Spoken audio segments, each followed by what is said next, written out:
国了。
Unos están felices, otros están aterrados. ¿Es esta la sentencia de muerte para Estados Unidos? ¿Es el principio del fin? China se une a Europa en un primer paso. Hablemos de chocolates, Mercedes-Benz, como usted vio por ahí, unos coches de lujo, vacas lecheras, tecnología alemana, chorizos de España. No, hay muchas cosas más atrás de eso. Bienvenidos al 2021.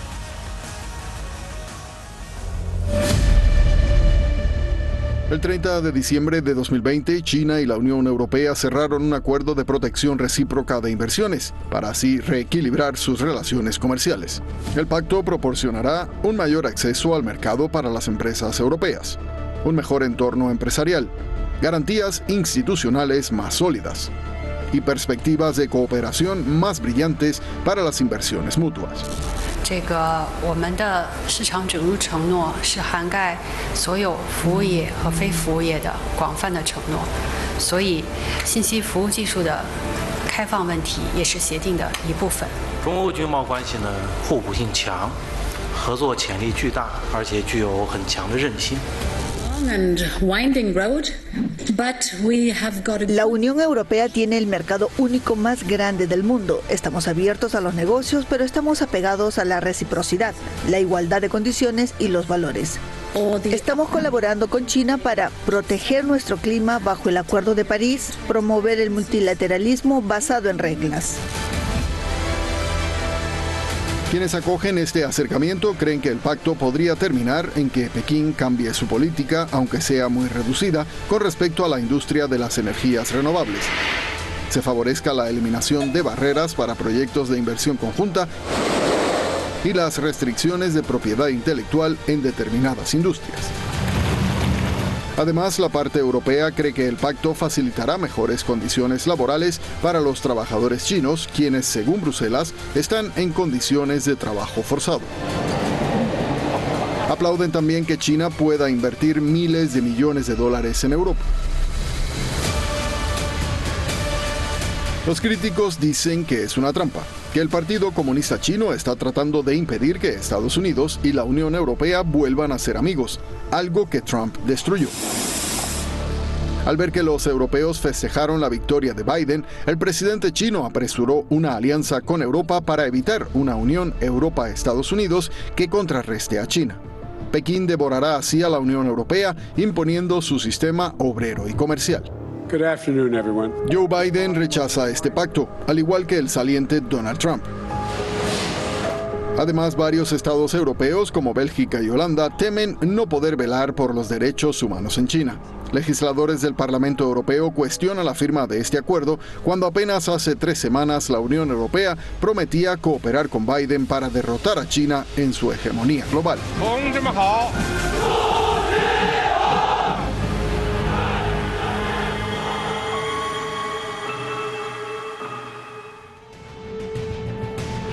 Si no se necesitan disparar balas, sí, así. La economía hoy es prácticamente la guerra más fuerte. Ramin Bajizadeh, él es el investigador en turno. Keyvan Mohsenin, él es, usted lo conoce muy bien, el periodista en jefe, y Youssef Mossaffari, el coordinador internacional, y todo el equipo detrás de La Razón.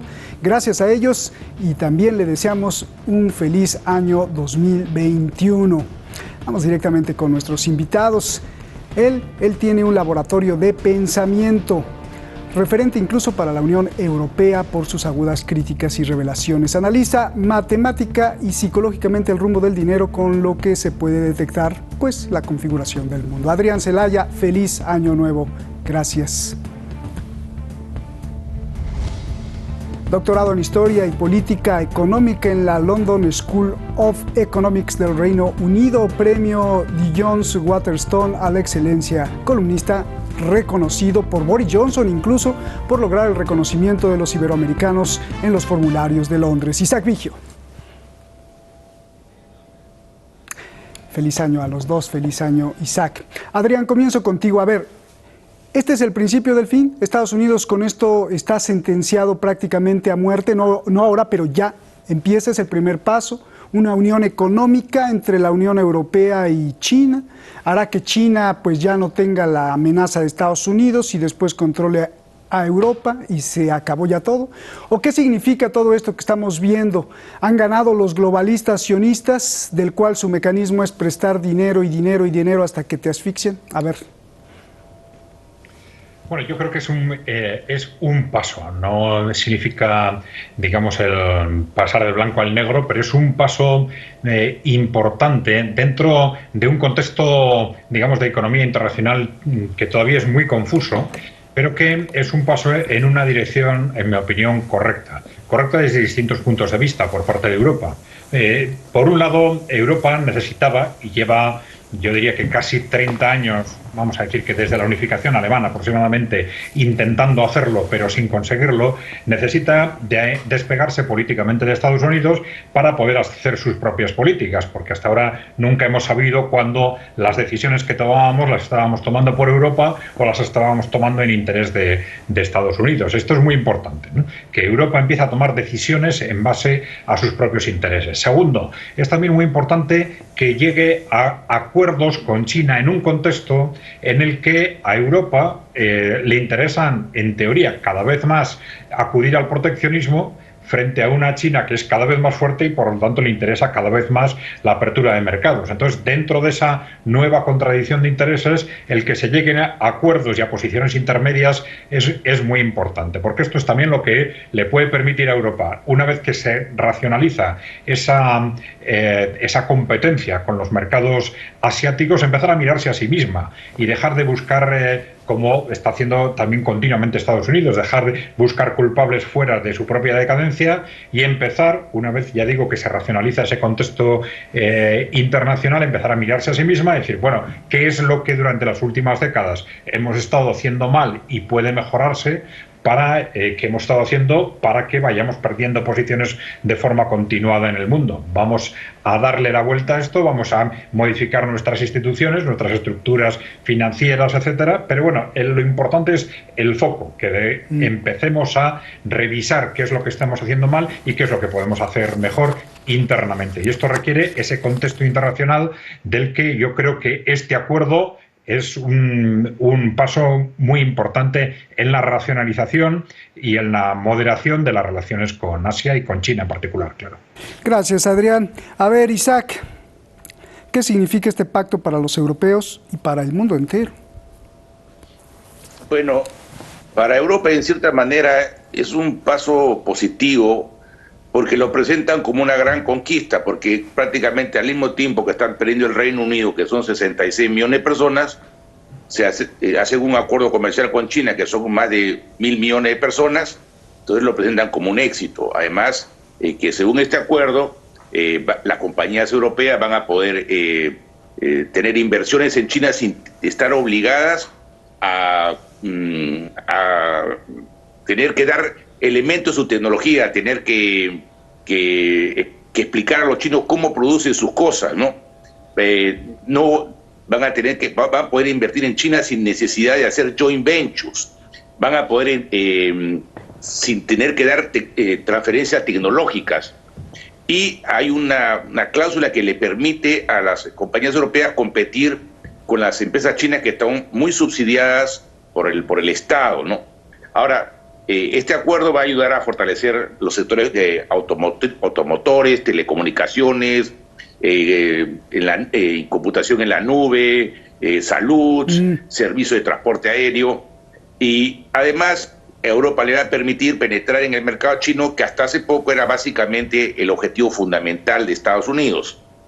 No es un acuerdo tan amplio, tan extenso como el que tiene Europa con Japón, con Canadá, con el Reino Unido, pero para Europa es un paso adelante en la penetración de lo que puede ser el mayor mercado del mundo, porque China es el país más poblado que hay, ¿no? Bien. Ahora, bien interesante que ustedes al principio dijeron algo, ¿no? El problema de los derechos humanos, porque Europa siempre estuvo diciendo, bueno, que en China están casi un cuarto del territorio está Tíbet, que lucha por su independencia, Taiwán, Hong Kong, la represión a Tiananmen, que hay 12 millones de musulmanes uigures que son reprimidos, 2 millones están en trabajos forzados, y a pesar de toda esa campaña por los derechos humanos, prácticamente en este acuerdo lo dejan de lado y se concentran básicamente en un acuerdo comercial.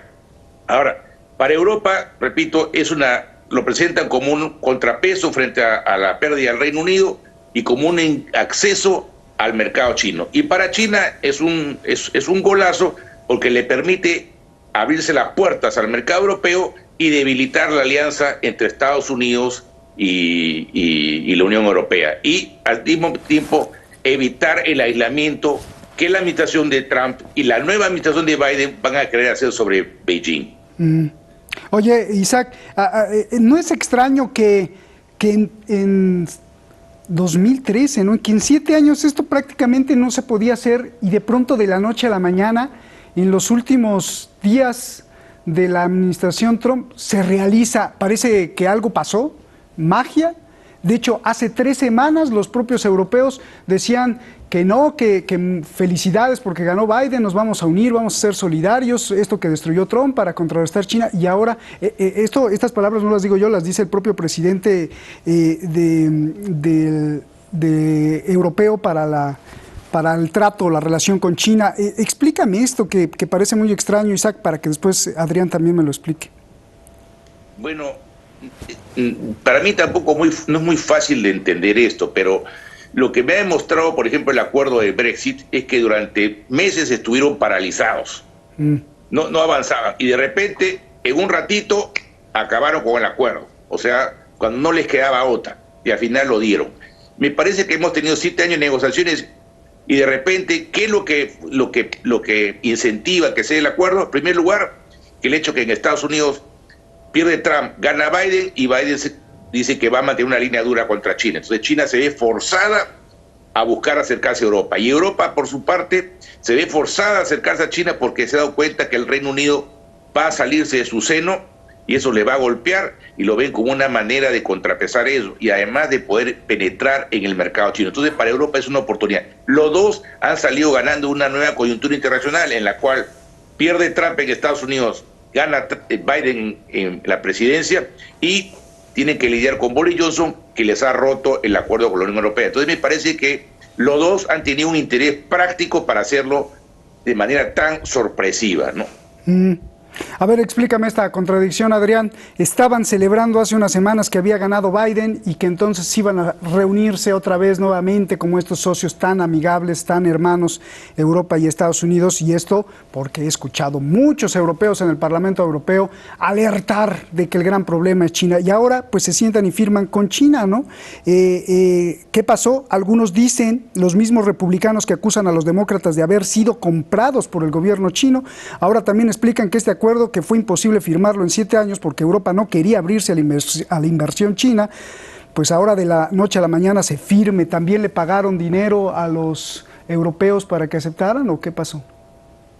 Bueno, hay que tener en cuenta que en Europa hay intereses muy diversos y Europa es en sí misma muy diversa. Este tipo de diferencias de opiniones se plantean en todos los países, pero yo creo que en Europa especialmente, ¿no? Frente a una línea, digamos, mayoritaria que se ha mantenido, digamos, muy sumisa, excesivamente sumisa a los intereses estratégicos de Estados Unidos durante décadas, la administración de Trump y las fricciones que generó facilitó el fortalecimiento de un contexto diferente, en parte de las élites europeas que han visto, por un lado la oportunidad, por otro lado la necesidad de que, a cuenta de lo que estaba sucediendo con Estados Unidos, de definitivamente empezar a construir políticas propias. Entonces, ese sector es el que ha empujado este acuerdo, precisamente ahora con el fin de evitar que una posible presidencia de Biden lo que hiciese es volver al contexto pues de la época Obama, Bush, etcétera, de simplemente retraer, mejorar, en teoría, desde un punto de vista externo, las relaciones entre Europa y Estados Unidos, pero en la práctica volver a atar a Europa a los intereses de Estados Unidos. Yo creo que están precisamente aprovechando el contexto actual para asentar esas políticas propias de Europa. Yo creo que es un acuerdo que, en ese sentido, desde la perspectiva europea, hay que valorar clarísimamente de una forma positiva, y también yo valoraría muy positivamente, relacionándolo con esto que habéis comentado, el acuerdo del Brexit, en el sentido de que lo que nos ha demostrado es que no ha habido realmente una pérdida de mercado. Es decir, hemos estado durante años, yo diría que desde antes del referendo del Brexit, desde el 2015, amenazando con que el Brexit iba a suponer la ruptura del mercado, de que era imposible que el Reino Unido saliera de la Unión Europea sin romper el mercado, y ahora lo que hemos visto es finalmente, con el cierre de las negociaciones, que se ha producido la ruptura política sin romper el mercado. Es decir, no va a haber tarifas aduaneras, que es lo fundamental, aunque puede haber otro tipo de barreras de menor importancia, con lo cual el mercado se va a mantener unificado con respecto al Reino Unido. No va a suponer pérdida de capacidad de venta de productos y servicios. Y esto, tanto para Europa como para el Reino Unido, también es muy importante. Gracias. A ver, Isaac, explícame, tú que estudiaste también ahí en la School Economics, ¿cómo le va a hacer las empresas europeas o cómo van a competir con las chinas cuando el salario mínimo por hora en China es pues muy barato a comparación con el salario de los europeos, de $1 o $2 la hora contra $7 a $10 la hora en promedio? Las empresas europeas pues se van a ir a la quiebra, ¿no, Isaac? ¿O cómo es? Bueno, ya existe esa competencia y la verdad es que muchas compañías europeas tienen subsidiarias en los países asiáticos. Por ejemplo, si tú estás en el Reino Unido y tienes un problema con una empresa, llamas por teléfono y quien te contesta está en Filipinas o en la India, o sea que todavía tienen salarios tan o más bajos que los de China. Entonces, una gran parte de las empresas europeas tiene personal trabajando en países pobres del tercer mundo con salarios extremadamente bajos. Hay una gran campaña acá que todas las grandes tiendas de deportes, por ejemplo, o muchas de esas tiendas pagan miseria a trabajadores que trabajan 12, 14 horas en países como Tailandia, como la India, ¿no? Entonces, las compañías europeas tienen inversiones en países pobres, fronterizos y cercanos a China. Entonces, eso no les afecta porque tienen cómo competir con China en iguales términos en una serie de productos. Bien. Ahora, efectivamente, para Europa hay el peligro de la competencia china. Por eso es que Trump cerró Estados Unidos frente a China, le puso un montón de aranceles. Ahora Europa no le va a abrir totalmente las puertas a China, va a generar una serie de acuerdos para que ciertos productos chinos entren, pero no le abre totalmente las puertas a China. De otro lado, otra cuestión que es importante decir con respecto a mi anterior punto es, una de las razones por las cuales yo creo que se ha dado este acuerdo rápido entre China y Estados Unidos es porque, entre China y la Unión Europea, es porque la Unión Europea no quiere que Biden apenas llegue a la presidencia le diga nada con China.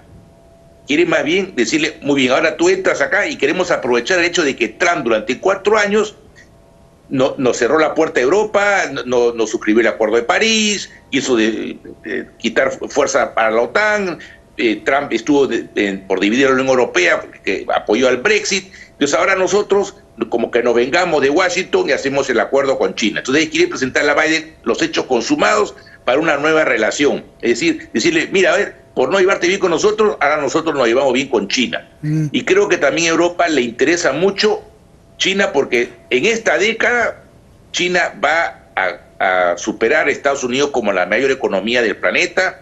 Estados Unidos va a pasarla muy mal con el COVID.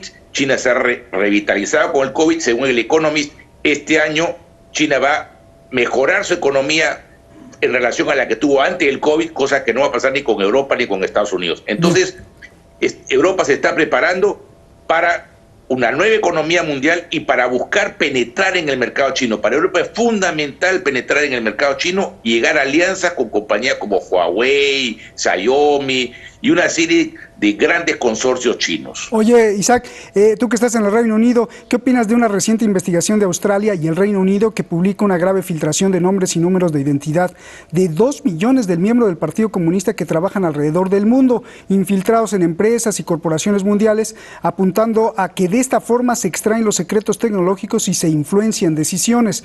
¿Esto es propaganda, te pregunto, anti-China, o es una de las explicaciones de cómo los brazos del nuevo gigante están derrotando al imperialismo de Estados Unidos?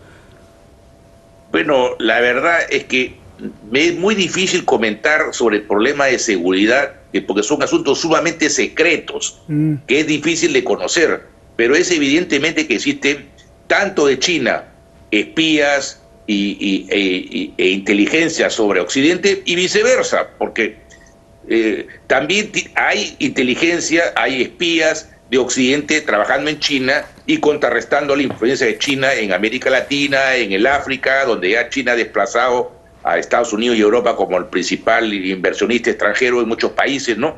Entonces, sí hay una guerra de espionaje, es normal, y con esta cuestión de las computadoras, de los satélites, tiene que haber una guerra de espionaje, por supuesto que tiene que haber. Gracias.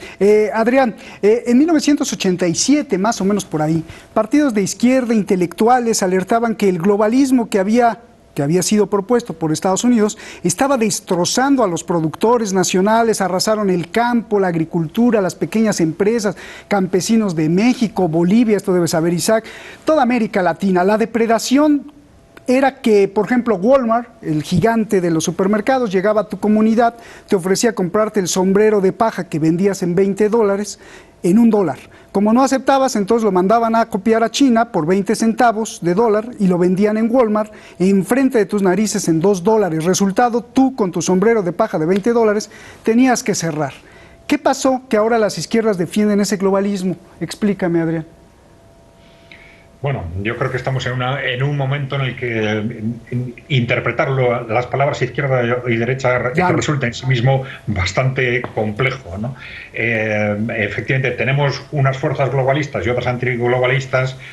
Si entendemos el concepto de izquierda como, digamos, como se ha entendido tradicionalmente, en el sentido de defensa de los intereses generales frente a intereses particulares, pues yo creo que probablemente llegaríamos a la conclusión de que los intereses generales están detrás de una solución intermedia. Es decir, que impulsar el comercio internacional es positivo, pero siempre sin maximizarlo y sin ideologizarlo como ha sido el globalismo, o como ha sido la globalización, teniendo en cuenta que ha sido una globalización gestionada precisamente no en base a los intereses generales, sino en base a los intereses de las grandes multinacionales y de los grandes sectores, grupos financieros. Y ahí, frente a esto, al final han acabado revelándose tanto en los países en desarrollo como en la propia clase trabajadora de Europa y de Estados Unidos. Y de alguna forma toda la inestabilidad política de los últimos años es una consecuencia en buena parte de esto, ¿no? Pero claro, este concepto de izquierda y derecha tiene poco que ver con lo que ahora, por ejemplo, en Estados Unidos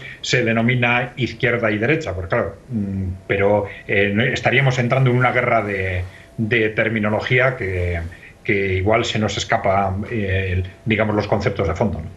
Pues Adrián, gracias. Isaac, gracias. Se nos acabó el tiempo. Qué enriquecedor, de verdad, lo que nos dijeron. Un abrazo de inicio de año y lo mejor para ustedes y toda su familia. Feliz año para todos. Gracias. Igualmente, feliz año nuevo. Gracias, feliz año nuevo. Se acabó el 2020, pues se acabó. Estamos a unas horas de que sea el aniversario de la muerte del general Soleimani. Recuerda, en enero 3 de hace un año, la gente se tronaba los dedos en el mundo porque no solo Irán y Estados Unidos, sino el planeta entero estaba al borde de una guerra mundial y de una crisis total, con un petróleo que podría haberse ido a las nubes y tiraría la economía peor que el virus. Pues hoy estamos a unas horas del aniversario. Irán ha prometido venganza, dura venganza contra Estados Unidos y su Donald Trump, que dio la orden. Las tropas de Estados Unidos en la región están en alerta, también las de Irán. Ambos cruzan acusaciones de que se está buscando la chispa que encienda la mecha de la guerra. ¿Qué pasará? Nos vemos el lunes para contarle buen inicio de año. Gracias.